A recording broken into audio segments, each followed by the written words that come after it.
morning in New York City.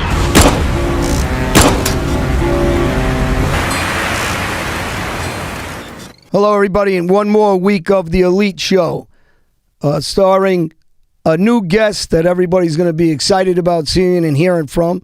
It's Jimmy Hoffa's driver, Marvin Elkind. Hello, Marvin. How are you? I'm fine, thanks. How are you? It's a pleasure. We're excited to see you and have you on. Beg your pardon? Excited to see you. Thank you. Good So- to be here with you guys. We really appreciate you coming and talking to us and history of the mafia. And this is something everybody's been looking forward to for a long time, the Jimmy Hoffa story. I'd like to ask you my first question. When did you first become familiar with organized crime, and what led you to the involvement in this world? I first got involved with the organized crime when I was 18, when I was working at the Copacabana in New York. And then they offered me a job I enjoyed. I was a busboy there, and I really liked it a lot because I liked the people that came. I liked the job.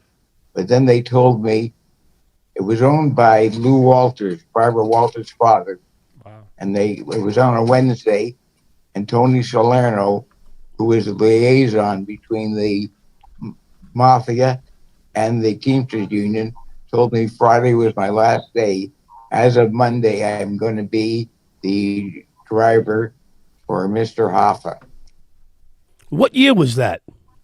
What happened was I was a busboy there, and Mr. Hoffa's associates, Frankie Carbo, Linky Palermo, Tony Salerno, and Tony Pro Provenzano, used to come in about 4 or 5 nights a week to the Copa because they didn't pay.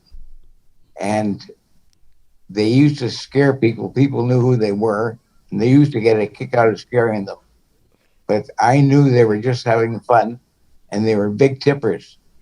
So when other people ran away from them, I ran towards them. And I gave them fantastic service, and I always made sure they had more booze than they paid for, and they liked me as a busboy.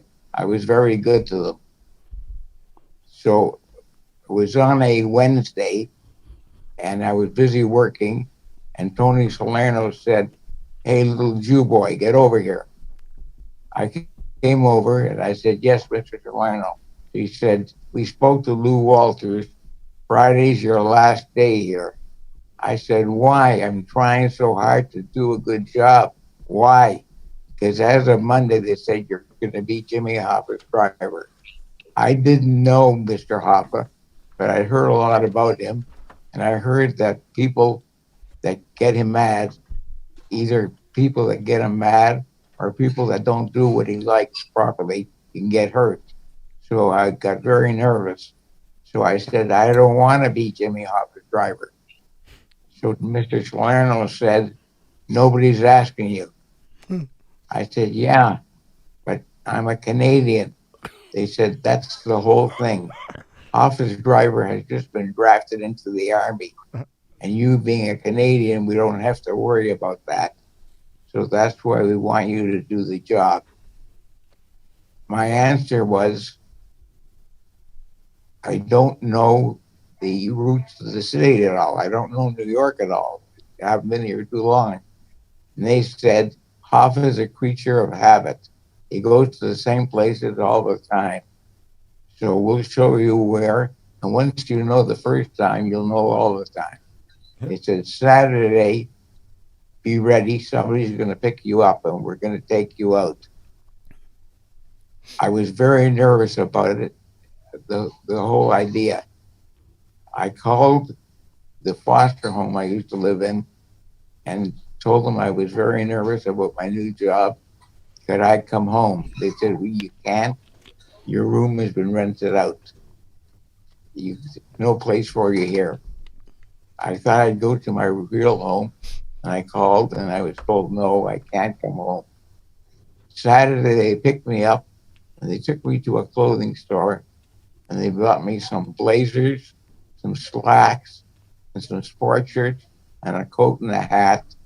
And then they took me to a jewelry store, and they brought me this chain, this rope chain. Hoffa's drivers were not allowed to wear shirts and ties. You had to wear a sports shirt so this chain was visible and showed you that you were his slave. Oh. And then they took me, and they showed me where I would get the car. It was a beautiful big black Cadillac with heavy plating on it. And they took me to LaGuardia Airport.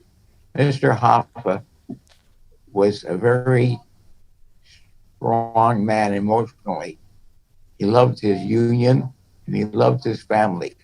Every Friday, he went back to Detroit to be with his family, and he came back to New York on Monday to run the union. They took me to LaGuardia and showed me where I would pick him up. On Monday, I got the car, I drove to LaGuardia, and I drove to where they told me Mr. Hoffa would get off the plane. And they showed me pictures of Mr. Hoffa. I saw Mr. Hoffa get off the plane. I pulled the car over and I got out. I opened up the door and I said, "Good morning, Mr. Hoffa." He says, "Are you Marvin?" I said, "Yes, sir." He says, "Very good start. Excellent start. It's Mr. Hoffa or sir. Very good start." He got in the car. And he said, "Now, Marvin, I want you to drive over here." He showed me where to drive to stop the car. I did.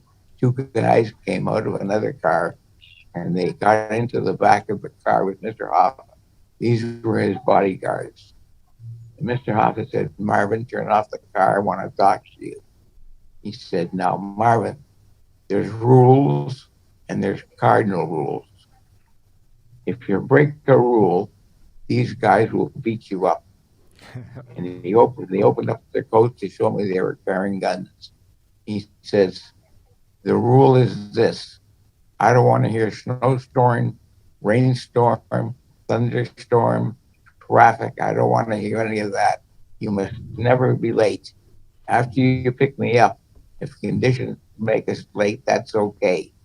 But I must never be kept waiting. I'll be ready at 7 o'clock in the morning to be picked up, and you be ready. I don't want to be kept waiting. That's the rules. The cardinal rule is this. What you hear in this car stays in this car. If you ever hear something in this car and you repeat it, you won't be around until the next morning." And then we started going on our day. Now, Mr. Hoffa lived in the Lowe's Midtown Hotel. That's where Teamster headquarters were, in the Lowe's Midtown. Mr. Hoffa had an apartment there, and each of the two bodyguards had a room there, and I got a room there. Now, Mr. Hoffa was a very moral man. He didn't drink, he didn't smoke, he didn't womanize. And the day was finished, I used to take him back to the hotel, and he used to say, "Marvin, at 9 o'clock, I'll be in the tub and then in bed. Have the car around at 7 o'clock." Every morning, I used to go and get the car. It didn't matter.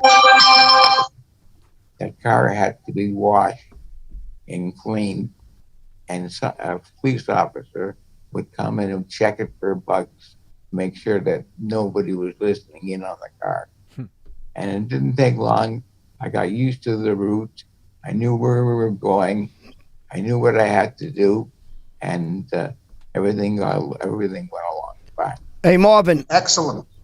That's Excellent. amazing. I'm so honored. That was question number one, and John is going to be coming up with question number two. Question. I just want to say something. Excuse me 1 second, if you don't mind. I am so honored to have heard those words. Thank you for sharing that. It's amazing. Go ahead. Marvin, so Beg your as pardon? That was amazing. Thank you so much for sharing that. Next question. I didn't hear that.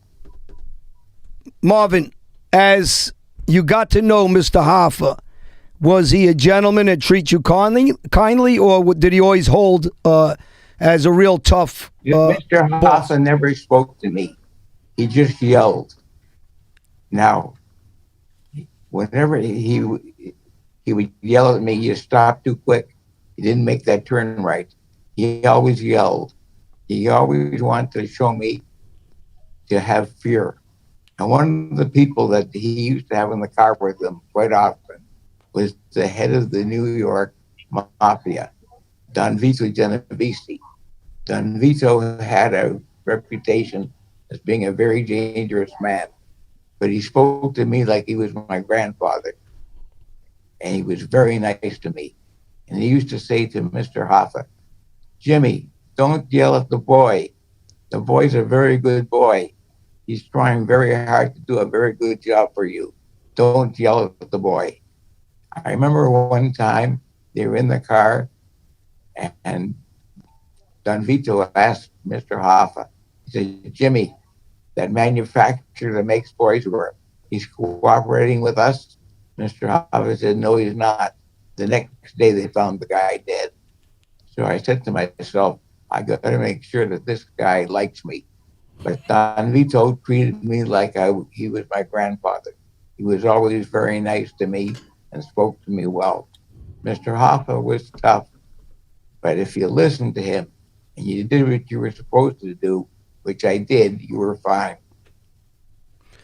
I want to ask you, outside of the Mafia, some questions about boxing, because I know you had a very good and a special relationship with Muhammad Ali. In addition to organized crime, you would deal with a lot of times people in boxing besides Muhammad Ali. How did you get those two worlds so closely intertwined? Now, apparently you're asking me about Muhammad Ali. Correct. Muhammad Ali and I became very close friends. We met first in 1965 when I went with George Cavallo for George to fight Floyd Patterson in New York. And Muhammad was there.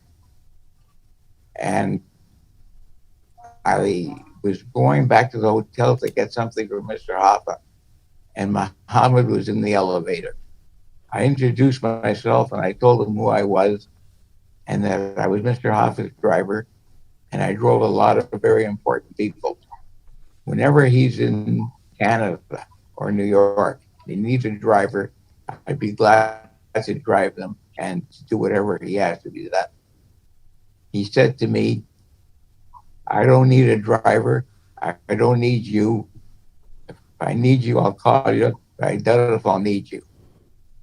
And we left it at that. Next time I saw him was in Toronto when George Foreman was fighting 5 people, one after another. I saw him at Maple Leaf Gardens with his valet, Blandini Brown. I came over and he said, Marvin, I want you to know that there's other people in the elevator, so I had to act that way.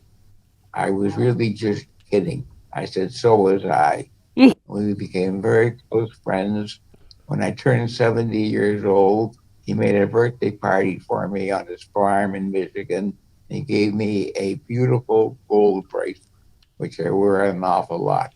Very expensive, beautiful gold bracelet with some diamonds in it. And we became very good friends, and I remained friends with him till the end. One question that John had for you, Marvin, was about the relationship between organized crime and boxing. Why were these two worlds so closely entwined? Because 2 of the main guys that were with the Teamsters and the Mafia was Blinky Palermo and Frankie Carbo. And they ran the boxing in the United States.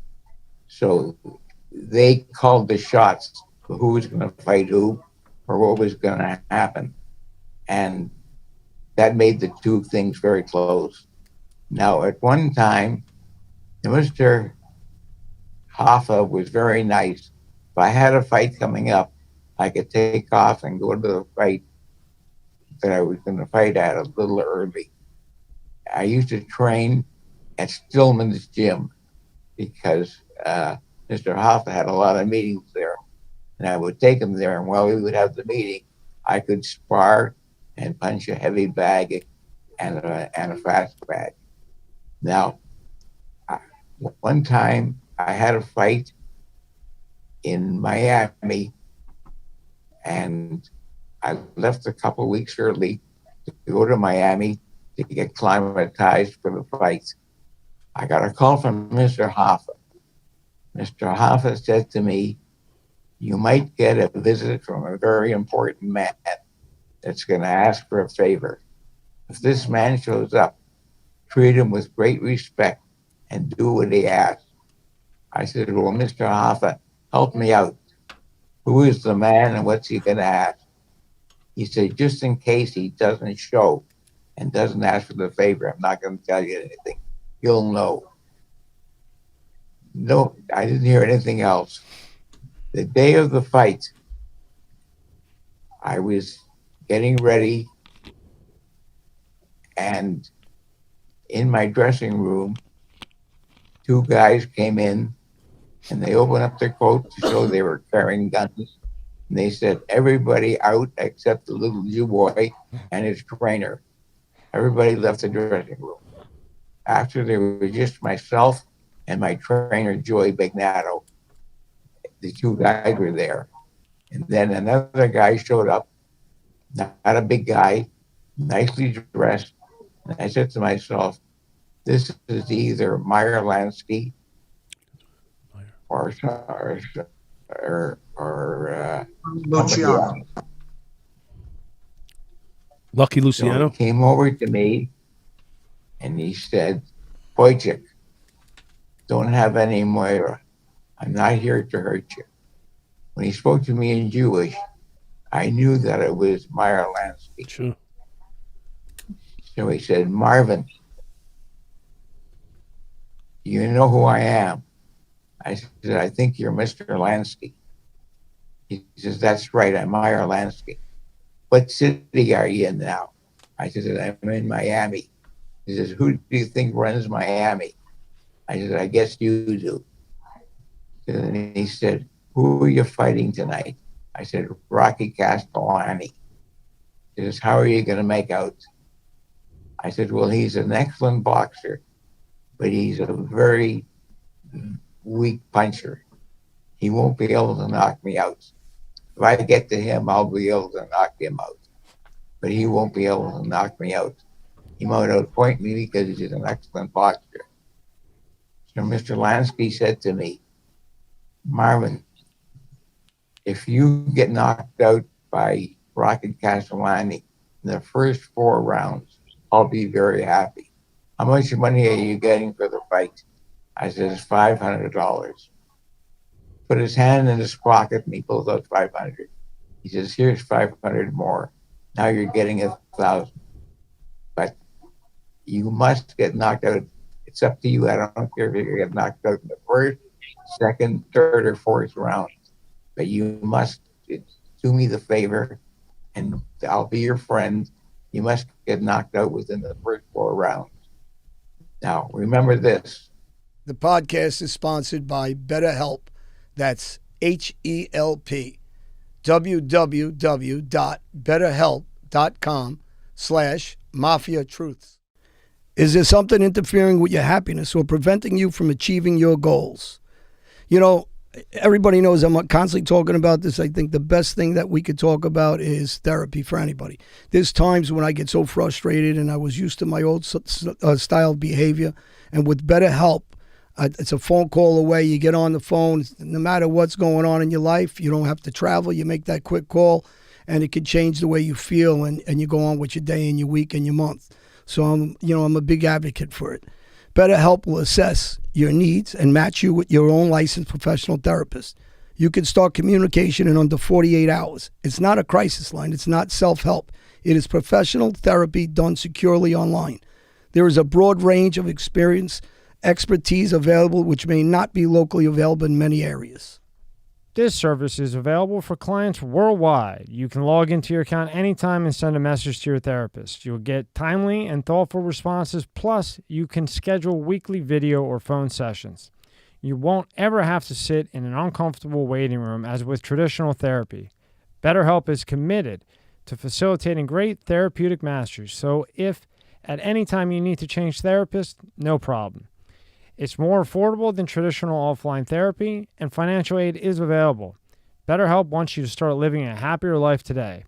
Visit their website and read their testimonials that are posted daily at www.betterhelp.com/reviews. BetterHelp review 261,504. Judy has helped me work through so many issues. I'm beyond grateful for Judy. BetterHelp review 200,502. Andy is the man. I feel like he actually cares. He's been a tremendous help already. Special offer for Mafia Truths.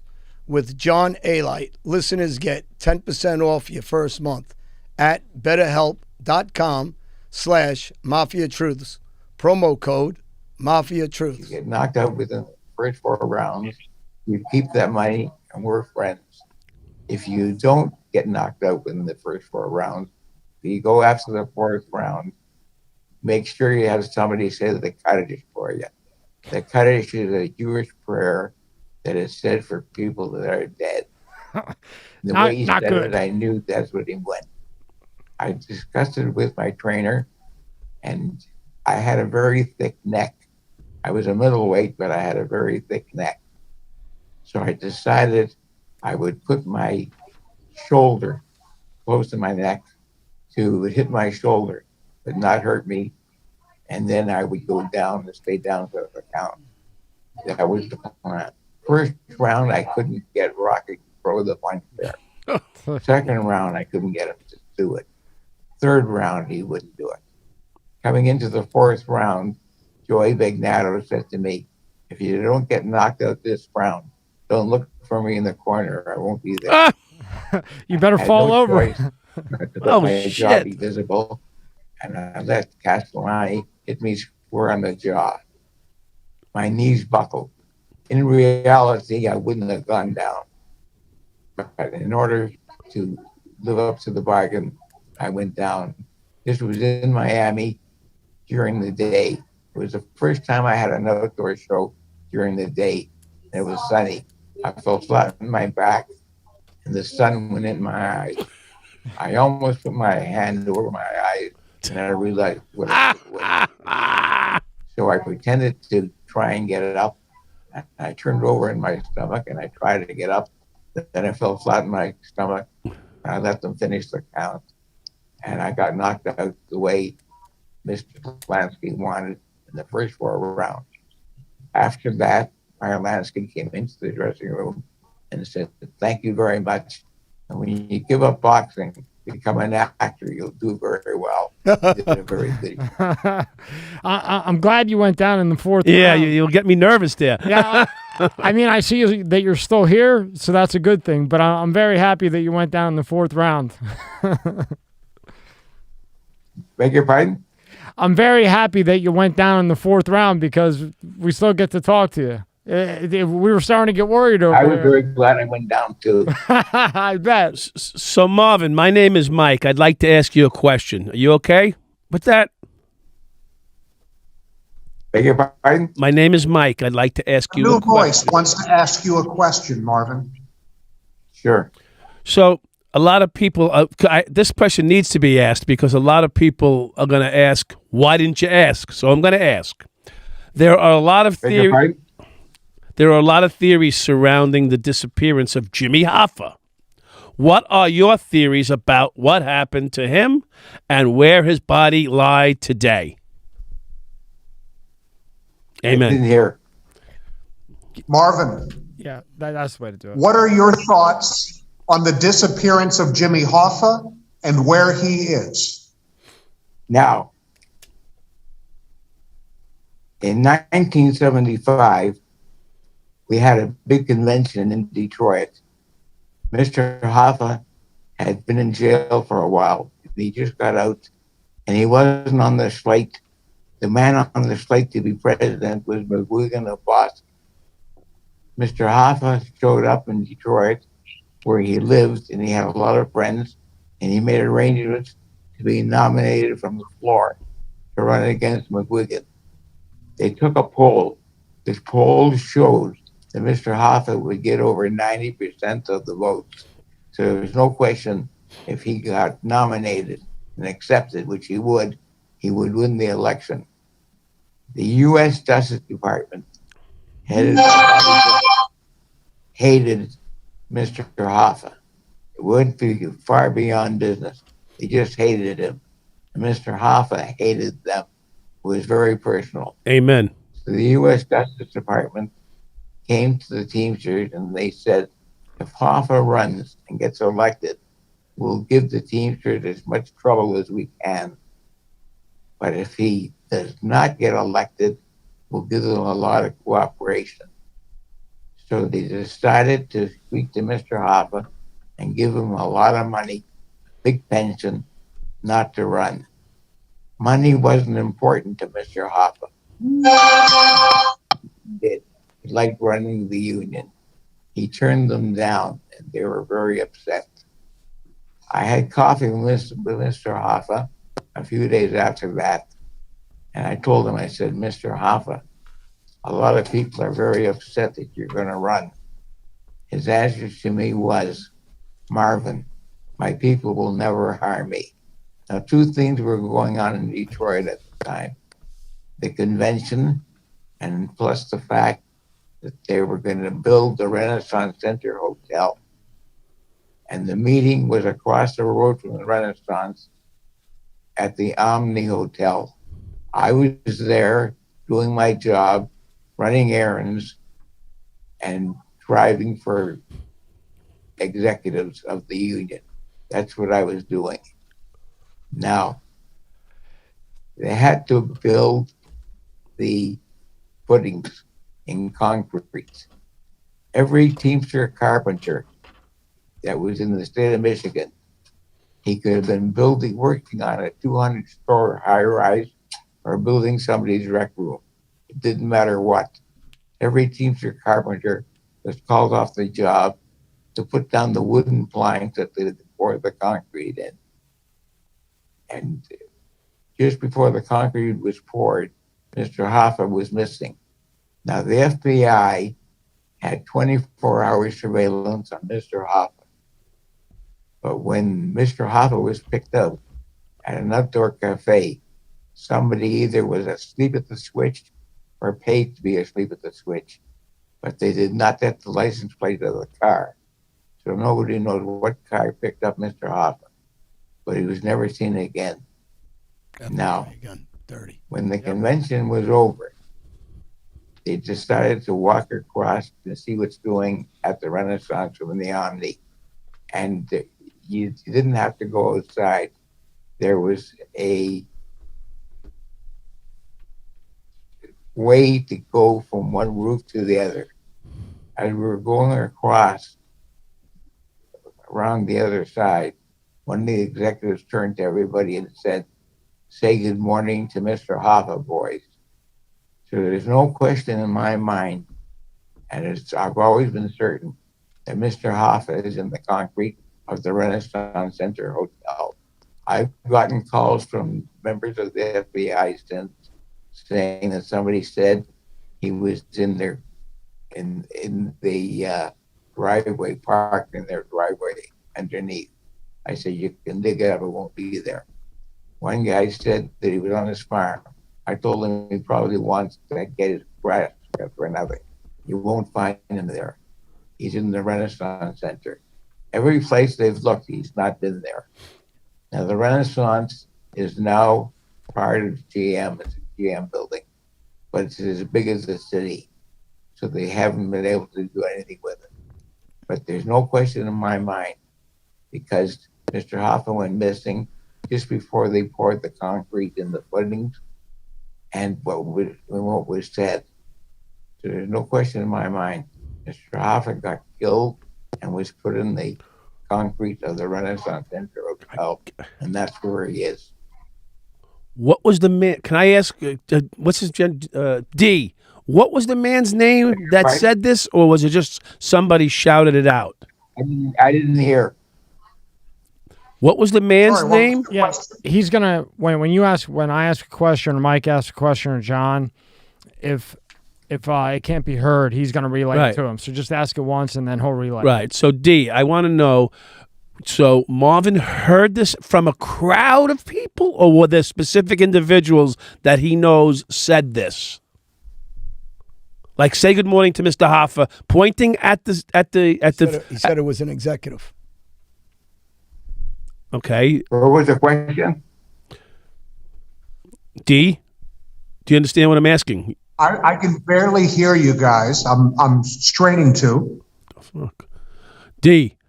What did who were in that crowd of executives that said, "Say good morning to Mr. Hoffa"? Okay. So Marvin, can you hear me? No, yeah, I can hear you.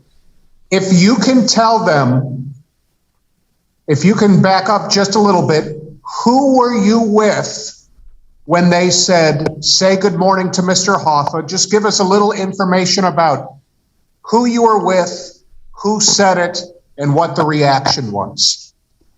Thank you. The person that said it, everybody was talking about it. Just to cut in again, Marvin? It was Don Vito Genovese. Oh, Jesus Christ. That's incredible. That's where the fuck. I'm sorry, Marvin? No, it's Yeah. all Could you tell them again? I'm about to silence my phone. If you could just tell them again from the top.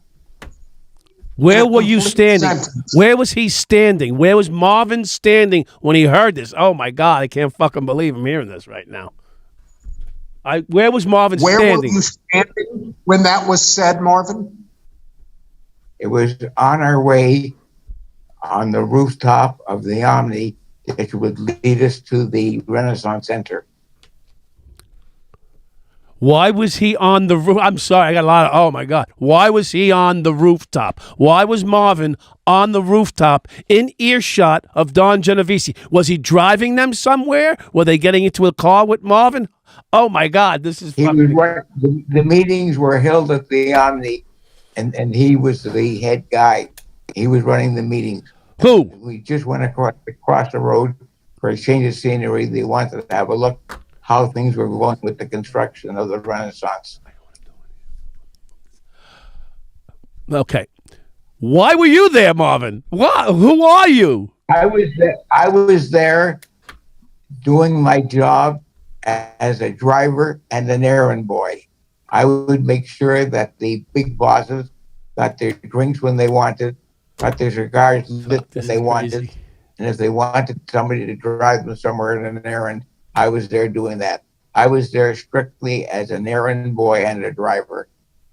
So this is crazy. This is absolutely crazy. I want to know, did they call you and say, hey, errand boy, we're going to walk across the street and we want to discuss what happened last night? This is what it sounds like. No.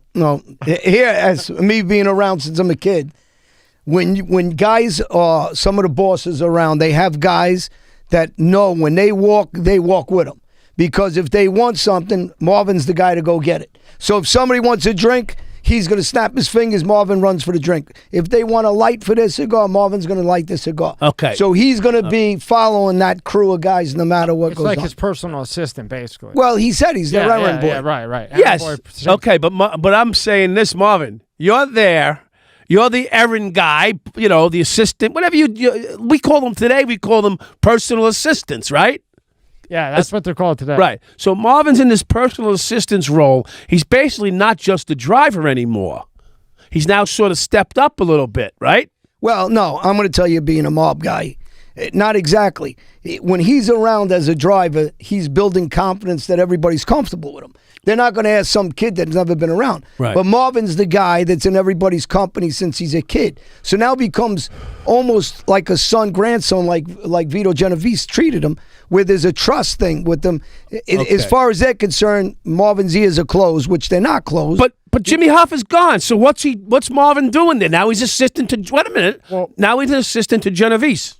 He's assistant, no, to the other executives. Right. He's still driving executives around. Oh. See, he's building up to the point where he's at. So, like right now, you could think, am I right, John? You would think of Marvin at this point where we're at as an associate. Well, I'm going to use what John Gotti did. Let's bring John Gotti into this. And D, you can hear me, right? A little bit, yes. Okay, so John Gotti would have a lot of Marvins around. There would be Jimmy Irish that would run errands and go to the track and buy his tickets. There was Little Johnny. He would stay around, and he was the gatekeeper, cleaning the club and cleaning around and sweeping.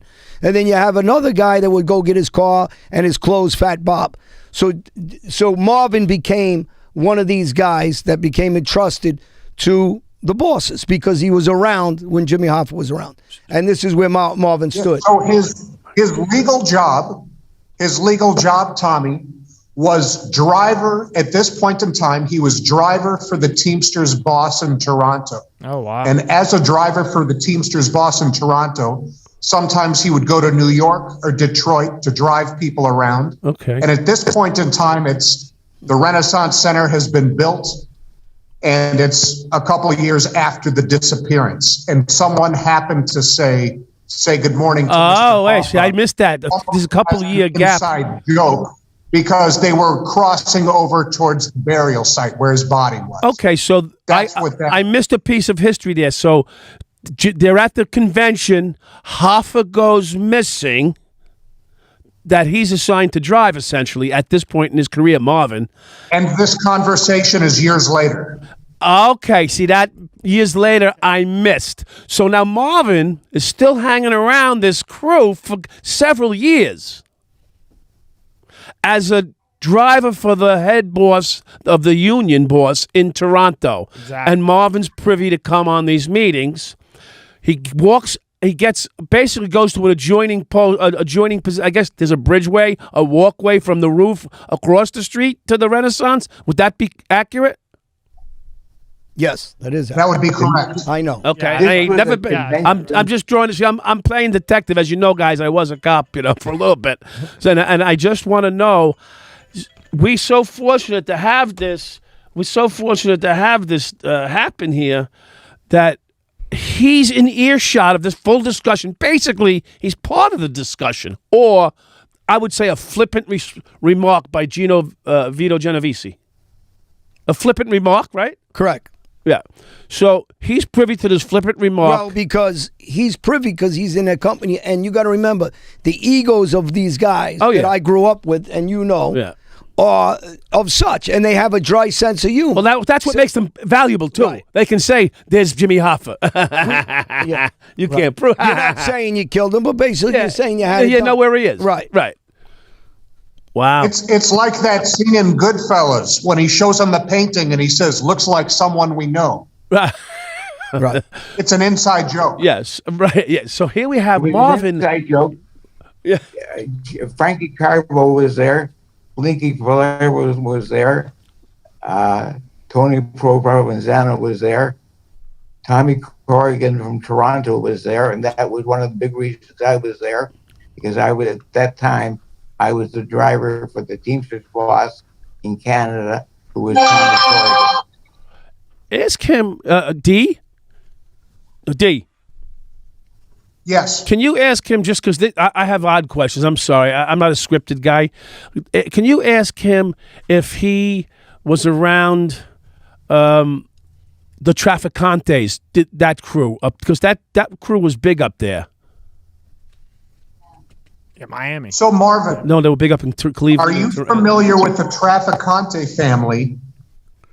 The Yes. people who are involved in the Traficante family and what their relationship was with the bosses in New York. There you go. Thank you. The Traficante family ran Detroit. See? So, D, my partner from Canada was Marco Zoni. He's still my friend. We own the glass company together. He lives in Tampa now. Very good friends with Traficantes. I'm going to put a picture up with me and Marco on this, so people could see when we put this video up with Traficante and his brother with Marco. So I'm very familiar with the Traficante family because some of my partners were Nick Scaglione's grandson, Terry Scaglione, was also involved in my case. These are Tampa-based guys in the Traficante family. So we'll hit some of that on our next video also of with Marvin when he comes back. Oh, this is crazy. This is all that other shit. Would you like Marvin to elaborate about the Traficante family? Yeah, he can elaborate. Yeah, The sure. Traficante family were very powerful. They were very well respected, and they ran Detroit. What did they tell me? Tell me is I'm not a mobster. D, tell him Mike's not a mobster. What did they run?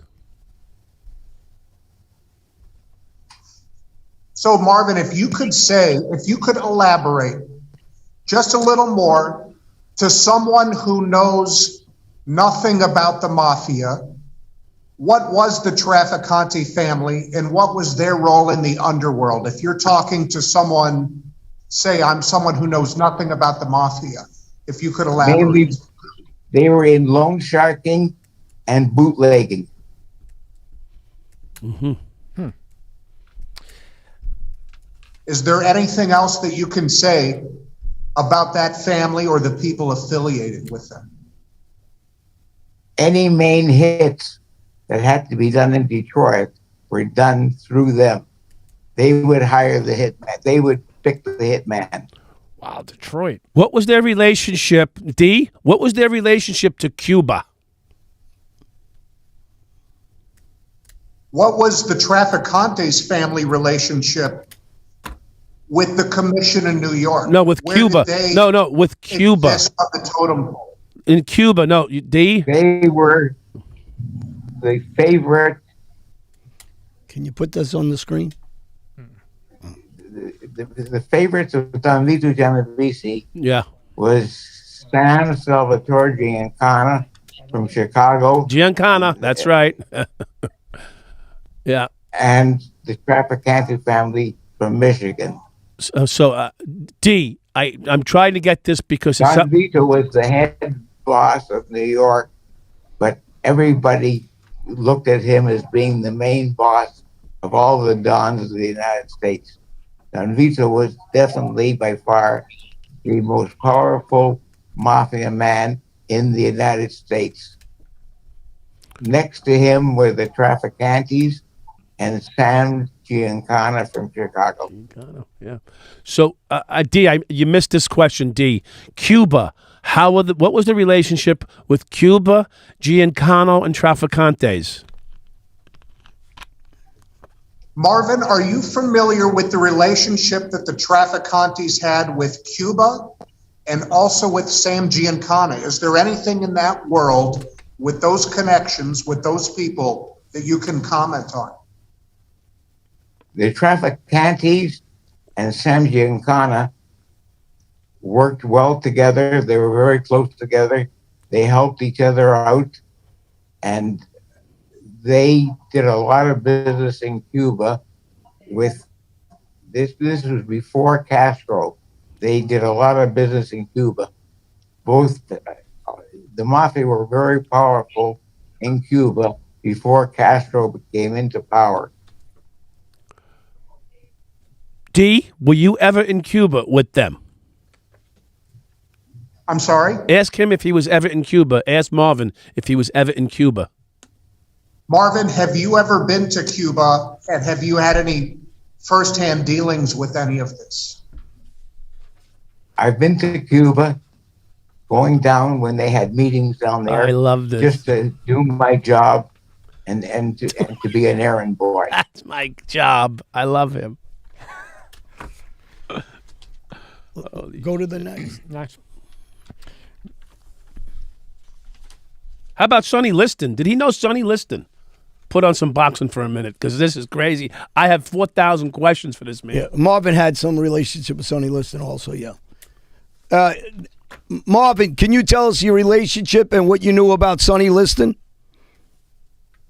Beg your pardon? Sonny Liston. Can you tell us something about Sonny Liston? Marvin, What? He knows a lot. how did you meet Sonny Liston? What was your impression of him, and what was his role in the underworld? Sonny That we're Liston, doing after. outside of the ring, was a fun guy. We were friends. And he, besides being a great heavyweight fighter, was a muscle man for the Teamsters and the Mafia. He was one of their main muscle men. That's right. Now, when Sonny Liston came to Toronto, he was picked up by me and taken to Maple Leaf Gardens where George Sabella was fighting because they were supposed to fight each other. Sonny Liston was supposed to fight George Sabella. So I picked up Sonny and I drove him to Maple Leaf Gardens where he was introduced in the ring. Now, Sonny Liston got into an argument at a banquet with Meyer Lansky. I heard about it. I told Sonny Liston to make up with Meyer Lansky. He could get hurt. He was a very bad man to get bad problems with. And it wasn't long after that Sonny Liston was found in a hotel room where he was dead by drugs. Drugs were injected into him. Now, everybody knew that Sonny Liston at weigh-ins, before weigh-ins, he was scared of needles. He didn't want to take needles. So these drugs were injected into him. There was no question that it was done to Sonny Liston to kill him. He didn't take them by himself because he was scared of needles. So he had an argument with Maya, and he ends up dead the next day. We had a lot of laughs together. That's pretty much how I it liked quick. them. That's pretty quick.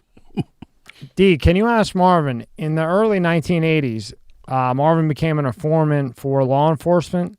How did that come about, and why did Marvin agree to do this? And Marvin, I really appreciate your time. Oh, my God.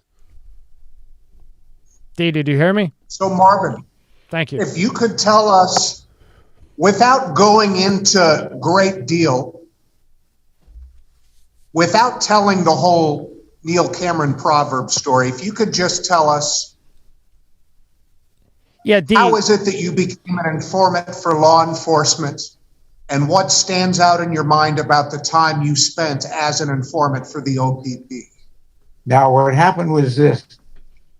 I was a driver for the greatest con man in Canada, Neil Cameron Proverbs. Neil Cameron Proverbs beat one of the wealthiest Jewish families in Canada, the Tenenbaums, for $80,000.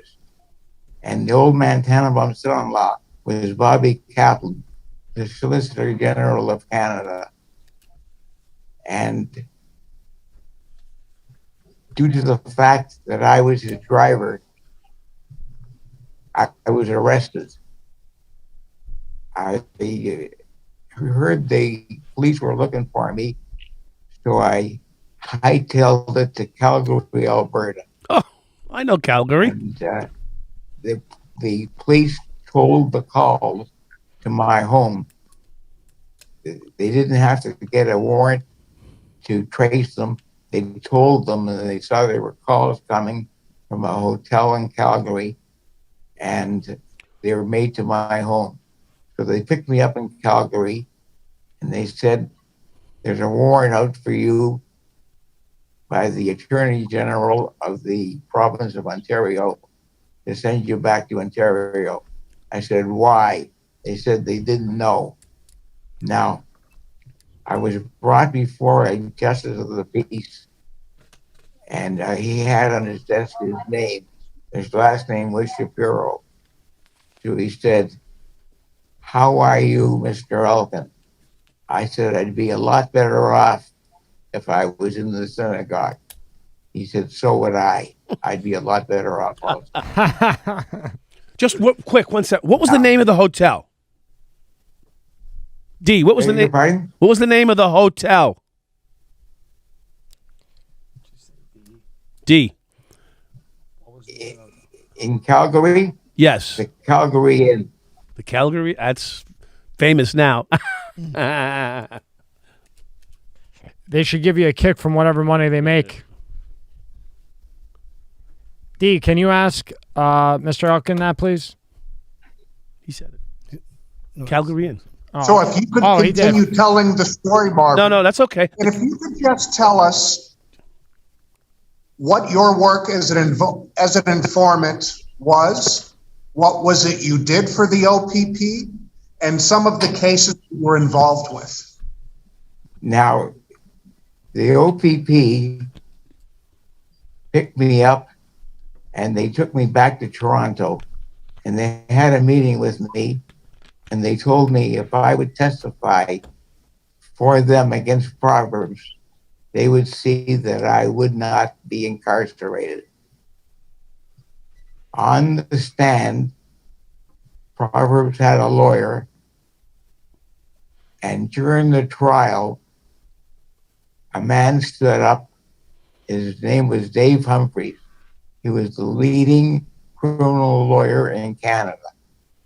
And he said to the judge, Hugh Locke, said, this was about 11:45. He said, when this man is being cross-examined, I'm taking over and I will cross-examine him. Now, the judge said, as a court, he said, I want to study the paper that he signed for the OPP. Now, the judge said, it's a quarter to 12, so we might as well wait, and we'll break for lunch till 2 o'clock, and that's when we'll come back and you can cross-examine him. As I was leaving the courtroom, I had to pass by Dave Humphreys. Dave Humphreys said to me, Marvin, I'm going to rip you in pieces. You never took a beating in the ring like I'm going to do to you, and you'll never take one. I'm going to rip you to shreds. I went down the street from the courthouse to the Sheraton Center Hotel, and I had lunch. For lunch, I had a chicken sandwich and 3 double or martinis on top. So I came back feeling relaxed. I ran into a lawyer by the name of Doug Lissaman, who later became a judge. And he said to me, it's all over Bay Street. You're going to be cross-examined by Humphreys. He said, Marvin, Humphreys doesn't care about Proverbs. He doesn't care about the case. He doesn't care about you. What he's going to do is try and embarrass you and catch you in lies. He catches you in one lie, you're finished. Now he's going to ask you questions, and he's going to have papers behind his back that the truth is going to be. If he catches you in one lie, you're finished. Everybody knows who you are anyway. Don't let him catch you in a lie. Then I went into the courtroom, and the judge reminded me I was still under oath, and Dave Humphrey started to cross-examine me. He said to me, in such and such a year, did you do this? I said, yes, I did. He looked shocked. He said, in such a year, did you do this? I said, yes, I did. And he asked me another question. I go, yes, that's it was me. I did that. So he said to me, you also took money from Proverbs. I said, correct. He says, how did you feel when you were doing these things? I says, I was fine. I was telling them lies. He says, how did you feel telling them lies? I said, I felt terrific. He says, how come? I says, because I was drunk. So Humphrey says to me, are you saying the devil made you do it? I said, well, your client bought me the drinks. If you want to kill him, if you want to call him the devil, that's up to you. And he started questioning me again. And I said to him, it was this way, Dave. He said, don't call me Dave. I said, why did you change your name? The courtroom burst out laughing. Now I was relaxed and I was enjoying the cross-examination. Then he asked me other questions, and I told him that I did these things because it made me feel good. And after it was over, the head of the OPP running that, Inspector Fern Savage, who was a very unemotional person, gave me a hug. and thanked me for the way I handled Humphreys. Now, about a year later, there was a big dinner honoring the head of the head Crown Attorney, Roy McMurtry. And the lawyer bought a table. They were very expensive and invited me as his guest. When I got there, at the table was Dave Humphreys, who had, now the next day after I testified against Humphreys, the front page of the Toronto Star wrote, "Rapid speaking Elkind beats Humphreys to the punch every time." I got word that Humphreys was very upset with me about that. Now, Humphreys after that was appointed a judge, and I had to go to court on another situation and get a remand. My lawyer, who's passed away since, Harvey Salem, had made arrangements with the chief Crown Attorney, Henry Bull, to get a remand. I would just go to court for a remand. When we got to court, he said, they're having trouble finding an empty courtroom, but it doesn't matter who we go in front of, because it's strictly for a remand. It's all been arranged. The only judge that was available was Humphreys. We got into the courtroom. I said to my lawyer, I said, are you crazy? I can't go before Humphreys. The man hates me. He said, it doesn't matter. The deal is made strictly for a remand. We got into the courtroom. Humphreys says, Mr. Elkind, I see Mr. Elkind here. Is Mr. Elkind in custody? My lawyer said, he's not, Your Honor. He's here strictly for a remand. Well, I sort of think that Mr. Elkind should be handcuffed and put into custody. And my lawyer said, Your Honor, I already made an arrangement with the chief Crown Attorney, who is an associate of yours. So he said, all right, we'll go ahead. And they gave me the remand. Now, at that dinner, Humphreys didn't look at me and I didn't look at him. And somebody said at the table, why don't you two guys go over that case again where Humphreys was cross-examining Marvin and it had the courtroom laughing their heads off. We did it. Before we knew it, all the tables was emptied. They were around our table, and Roy McMurtry himself came over, and they were all laughing their heads off at the stories we were telling, which happened in that courtroom. Now, Humphreys Marvin, and I were invited to a lot of different dinners just to tell the stories. They call it the Dave and Marv Show. I can imagine, because this is quite the show, and it's been quite the Tell show. the story. Do you have any? Yeah, I got one more. Dee, can you please ask Mr. Elkind, looking back, what would he have done differently? Let me see if I can just get him to elaborate on the informant just a little bit more and more precisely, Sure. if I can. Marvin, can you hear me? I'm with it. Now, when I worked, Can you tell us this, Marvin? Can you tell us, why did you personally choose to be an informant? Why did you choose to? what happened was that Lock 'em up. the OPP were so impressed with the way I testified against Humphreys, and they knew all of my connections.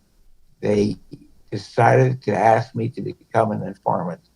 Now, there was a deal. These people came into town. They had a deal with counterfeit money. They offered me to be part of the deal. And they offered me the lowest amount. I was going to take all the chances that I was getting the lowest share. I got hot at them. So I called the police officer. Fringe guy here. His name was Detective Al Robinson, who specialized in informants, Drove. and told him What a boy. I would testify against them for him. I did such a great job that the OPP decided to turn me into a full-time informant. Now, I worked for the Ontario Provincial Police, but they loaned me out to other forces such as the Royal Canadian Mounted Police, the FBI. You rode a horse? Mexican D, did he federal- ride a horse? Hey, D, did Marvin ride a horse? Can he ride a horse? Well, he worked for the mounted police, I heard. You're going to fucking Can I ride a horse? going right to hell. Not well enough to be He's in going the right to force. hell. You said you worked for the Royal Mounted Canadian So Police. he was going on about the different branches of law enforcement. Yeah, I know, D. I'm I trying. worked Was for finding out Scotland to Yard. We know, D. I'm Now- So playing, Marvin, playing do with you want to hear that again, Tommy? Yeah, if you could just no, that's okay. Yeah, no, if no. you could No, just we're ask good. Mr. Elkind, looking back at everything, what would he have done different? Or did he love his life? So looking back at your life, Marvin, looking back at your life, what choices would you make differently? How would you have lived your life differently? The only way I would have lived it differently is I wouldn't have gotten involved in organized crime. Being an informant, I did what I knew how to do, and my family liked the idea that I was working for law enforcement, not against it. Wherever I went, when I went to England to work for Scotland Yard, now, one situation that happened was this. Scotland Yard. I was in Mexico where I was working for three forces: the Royal Canadian Mounted Police, the Mexican Federales, and the FBI. It was a big drug deal where the Mexicans were sending drugs across the water I want to ask one. to the United States. And I had become close friends because of my reputation with members of the Mexican mob. They became my friends. Now the big meeting was coming up where they were going to discuss how they were going to ship the drugs across the water from Mexico to the United States. I had a meeting at the Federale headquarters with an officer from the Federales by the name of Pepe and an officer from the FBI by the name of Muzzeri. Muzzeri said to me, Marvin, this meeting is very important. We're bringing in the top wireman from Washington, D.C. that the FBI has got. He'll be well wired up so he can hear everything. The Federale and superintendent said, are you crazy? They'll pat him down and they'll kill him right away. As soon as they see he's carrying a wire, they'll kill him. So they said, but they like him. They said they don't like each themselves. They don't trust themselves. They'll find him and kill him. They said, well, he'll be wired up. As soon as we hear there's trouble, we'll go in and get him. He says he's going to be in an apartment building 25 stories up. How will you get him in time? So the Federale inspector said, this is Mexico. I'm got the final shot. Marvin, concentrate, concentrate, concentrate. You're not going to go in wired. You're not going to take that chance. Concentrate everything you hear so you can tell us afterward.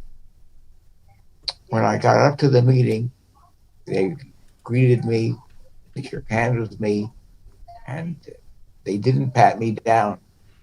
So I said to myself, I could have been wearing a wire. And they said, Marvin, we're going to have the meeting and you'll love the meeting. I said, why? He said, because we're having it in the sauna. Here's the locker room where you can leave your clothes and come into the sauna. My heart almost fell out of my mouth. The fact that I could have been wired and they would have found it because we were going into the sauna. In order to show them I wasn't scared, I started telling myself jokes. We went into the sauna, they had the meeting, and I remembered everything. I repeated it to them. They were very happy. They told me before I left that they were very happy with what I did. I was in Federale headquarters. Now, the president of Mexico at that time was Calderon. He got on TV and he said the reason we were able to grab all the boats going across was that we had an informant in there who was my man, which was a complete lie. I'd never met Calderon in my life or even spoke to him. While I was in Federale headquarters, they said their RCMP are coming to take you back to Canada. They'll have your money. They'll give it to you as soon as you cross the border into Canada, so there's no problem. While I'm there, the receptionist says, Marvin Elkind, you're wanted on the phone. I pick up the phone, and then another lady says, Mr. Elkind, hold on. President Calderon wants to talk to you. My knee started to shake. The fact that the president of Mexico wanted to talk to me personally. Mr. Calderon got on the phone. He said, Mr. Elkind, you're a very brave man. You've done a wonderful thing for your country, Canada, my country, Mexico, and for the United States. Whenever you decide to come to Mexico on a vacation, you or anybody close in your family, here's my private number. Even when I'm not president, I'll have that number. You call me and I'll see to it that you're well taken care of for no charge for transportation and your hotel stay. We went a few times, and so did my children, and he always lived up to his word. Wow. That's perfect. I love a good free meal. What are we doing? Is there anything else we want to go over? Yeah, D, one more question. And it's a final question. We got to wrap up. And ask him what he eats. What would his advice be to young kids that are trying to go in the street? What would he say to them? So, Marvin, if you could have a message for the youth of the world who want to go down the road that other people in organized crime have gone, what message would you have to those youths who are thinking of taking that path with their life? Being an informant was very nerve-wracking. You were never sure if they knew who you were or what you were doing. It was very nerve-wracking. Now, I used to tell jokes to myself so nobody could notice I was nervous. One moment, Marvin. One moment. Did you hear the question? What would you tell kids who want to live a life of crime? Do you have anything that you could tell children, teenagers who are thinking about a life of crime? What message would you have for them? Don't take a life of crime, because you have to take steps, like maybe being an informant, to save yourself, and that's very nerve-wracking. If I could take it all back again and go back those many years, I would not have taken a life of crime. I was sorry I took the job. I should have fought harder and not taken the job as Mr. HOFFA's driver that led to many other things and led to me becoming an informant. A life of crime was very nerve-wracking. Being an informant was more nerve-wracking. My advice would be stay out of crime if you can. Do your best. I should have tried harder. All right, Mr. Elkind, thank you very much for your time. I don't know how you have the memory that you do. What do you eat? How do you have such a good memory at your age? What do you eat? What's the trick? If you could ask him that, D, and then we're very thankful for his time, and we'll let him go.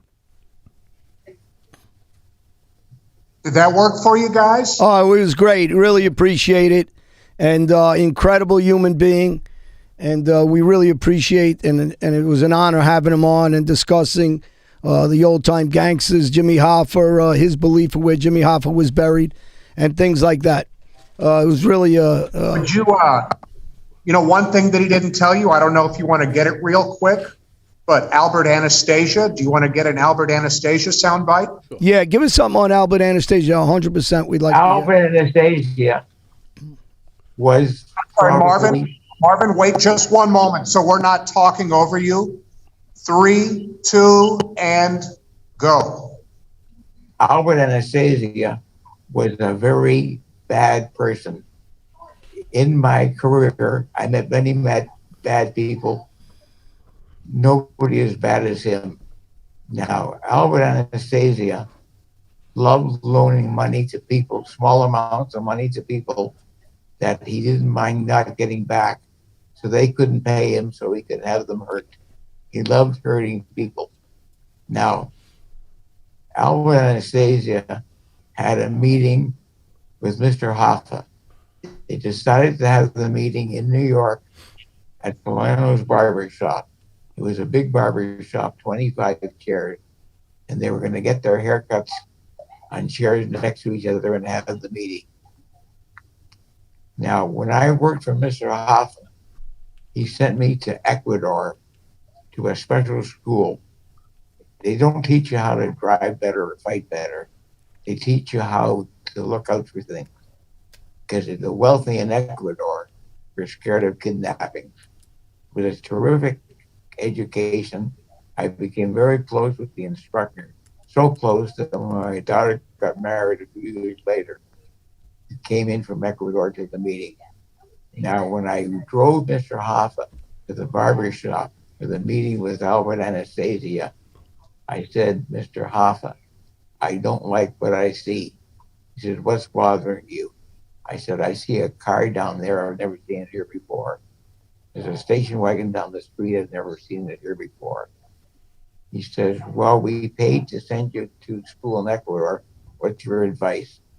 My advice, Mr. HOFFA, is you don't go in. He says, you don't think so? I said, no, there's problems. Doesn't look right to me. So he said, drive in the parking lot and see if Anastasia's car is there. Anastasia's car was there. He said, phone him. Now, they didn't have cell phones in those days, but I had a phone in the car. I had a large area along the trunk of the car. I had a phone in the car. Remember those? I phoned the barber shop and I asked to speak to Albert Anastasia. He got on the phone. I said, Mr. Anastasia, this is Marvin, Mr. HOFFA's driver. I don't like what I see. It could be trouble. I'm advising Mr. HOFFA not to come. He says, I don't need any little Jew boy that worked with the Italians, and the Italians then threw back to the Jews, telling me what to do. If HOFFA doesn't want to come in, that's up to him. But I'm here. A little while later, 4 guys came into the barber shop. 2 of them pumped 8 bullets into the back of Anastasia, killing him. The other 2 pumped 8 bullets into the empty chair where Mr. HOFFA was supposed to be, but he wasn't there. The next day, the paper said, HOFFA's driver outwits hitmen. Now, Perfect. Good for you, Marvin. Wow. I was very proud of myself. Oh, yeah. You earned your should pay. be. Absolutely. He earned his pay that day. What are you talking about? He says, the fact I didn't let you go into the barber shop. He says, that was your job. That was your job. We sent you to Ecuador to learn these things. You didn't pay for it. We did. What If you'd have let me go in, then you would have been doing the wrong thing. You didn't do anything great. You just did your job. prick. Marvin, Did we get it, guys? yes, it was incredible, and I Unbelievable. really appreciate what he's done, what you've done. We appreciate his family, his daughter. We want to give our best to him, and Happy New Year, healthy New Year, success for his family and for yourself, D. And really appreciated everything. And the interview was fantastic. Thank you, Dee, and thank you, Mr. Elkind, for your time. It was very good, and I hope to see you again. What an honor. What an honor. We Thank got you plenty very much. more for you if you're bored any day. Really appreciate it, guys. We'll be in touch for sure, and Love to have you back. I'd love to have you back. Audio is low, but it was our pleasure, my pleasure. and look forward to seeing it up on YouTube. Thank you very much, Marvin. Again, our pleasure, and we really appreciate you taking the time out for us. A lot of respect. Thank you, Marvin. It's a beautiful morning in New York City.